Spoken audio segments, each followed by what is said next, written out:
ರಾಜ್ಯದ ಹಲವೆಡೆ ಐಟಿ ದಾಳಿ ವಿಚಾರಕ್ಕೆ ಸಂಬಂಧಪಟ್ಟಂತೆ ಕೇಂದ್ರ ಸರ್ಕಾರದಿಂದ ದುರ್ಬಳಕೆ ಮಾಡಲಾಗ್ತಾ ಇದೆ ಅಂತ ಮಲ್ಲಿಕಾರ್ಜುನ ಖರ್ಗೆ ಅವರು ಆರೋಪವನ್ನು ಮಾಡ್ತಾ ಇದ್ದಾರೆ। ರಾಜ್ಯದ ಹಲವೆಡೆ ಐಟಿ ದಾಳಿಯ ವಿಚಾರಕ್ಕೆ ಸಂಬಂಧಪಟ್ಟಂತೆ ಈಗ ಮಲ್ಲಿಕಾರ್ಜುನ ಖರ್ಗೆ ಅವರು ಪ್ರತಿಕ್ರಿಯೆಯನ್ನ ಕೊಟ್ಟಿದ್ದಾರೆ। ಕೇಂದ್ರ ಸರ್ಕಾರದಿಂದ ಅಧಿಕಾರವನ್ನ ದುರ್ಬಳಕೆ ಮಾಡಲಾಗ್ತಾ ಇದೆ ಅಂತ ಹೇಳಿದ್ದಾರೆ। ಸ್ವಾಯತ್ತ ಸಂಸ್ಥೆಗಳನ್ನ ದುರ್ಬಳಕೆ ಮಾಡಿಕೊಳ್ತಾ ಇದೆ ಕೇಂದ್ರ ಸರ್ಕಾರ ಅಂತ ಆರೋಪವನ್ನ ಮಾಡ್ತಾ ಇದ್ದಾರೆ। ಐಟಿ ದಾಳಿ ಮೂಲಕ ವಿರೋಧಿಗಳಲ್ಲಿ ಭಯ ಹುಟ್ಟಿಸುವಂತ ಕೆಲಸವನ್ನ ಮಾಡ್ತಾ ಇದ್ದಾರೆ ಇವರು। ಎಲ್ಲರ ಬಾಯಿ ಮುಚ್ಚಿಸಲು ಈ ರೀತಿಯಾಗಿ ಮಾಡ್ತಾ ಇದ್ದಾರೆ। ತತ್ವ ಸಿದ್ಧಾಂತ ಕೆಲಸದ ಮೇಲೆ ಮತವನ್ನ ಕೇಳಬೇಕು, ಆದ್ರೆ ಅಧಿಕಾರವನ್ನ ದುರುಪಯೋಗ ಪಡಿಸಿಕೊಳ್ತಾ ಇದ್ದಾರೆ। ಈ ರೀತಿ ಪ್ರತಿಪಕ್ಷಗಳನ್ನ ಬಗ್ಗು ಬಡಿಯಲು ಯತ್ನಿಸಬಾರದು, ಚುನಾವಣೆ ವೇಳೆ ಜನರೇ ಬಿಜೆಪಿಗೆ ತಕ್ಕ ಪಾಠವನ್ನ ಕಲಿಸಲಿದ್ದಾರೆ ಅಂತ ಕಲಬುರಗಿಯಲ್ಲಿ ಮಲ್ಲಿಕಾರ್ಜುನ ಖರ್ಗೆ ಎಚ್ಚರಿಕೆಯನ್ನ ನೀಡಿದ್ದಾರೆ।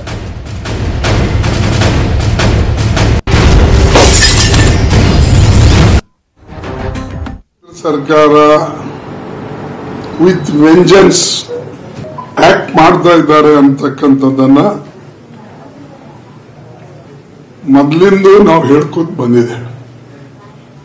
ಇದು ಸದನದಲ್ಲೂ ಪ್ರಸ್ತಾಪ ಆಗಿದೆ ಮತ್ತು ಅನೇಕ ನಾಯಕರಿಗೆ ಹೆದರಿಸಿ ಬೆದರಿಸಿ ಪ್ರೆಷರ್ ಬಿಲ್ಡಪ್ ಮಾಡಿ ಚುನಾವಣೆಯಲ್ಲಿ ಅವರು ಕೆಲಸ ಮಾಡದ ರೀತಿಯಲ್ಲಿ ಒಂದು ಮಾನಸಿಕ ಒತ್ತಡವನ್ನ ತರ್ತಕ್ಕಂಥ ರೀತಿಯಲ್ಲಿ ಒಂದು ಕಲುಷಿತ ವಾತಾವರಣ, ಭಯದ ವಾತಾವರಣವನ್ನ ಸೃಷ್ಟಿ ಮಾಡಿ ಅವರು ಚುನಾವಣೆ ಗೆಲ್ಲಬೇಕು ಅಂತಕ್ಕಂಥ ಈ ಒಂದು ತಂತ್ರ ಅವರು ಹುಡುಕಿದ್ದಾರೆ।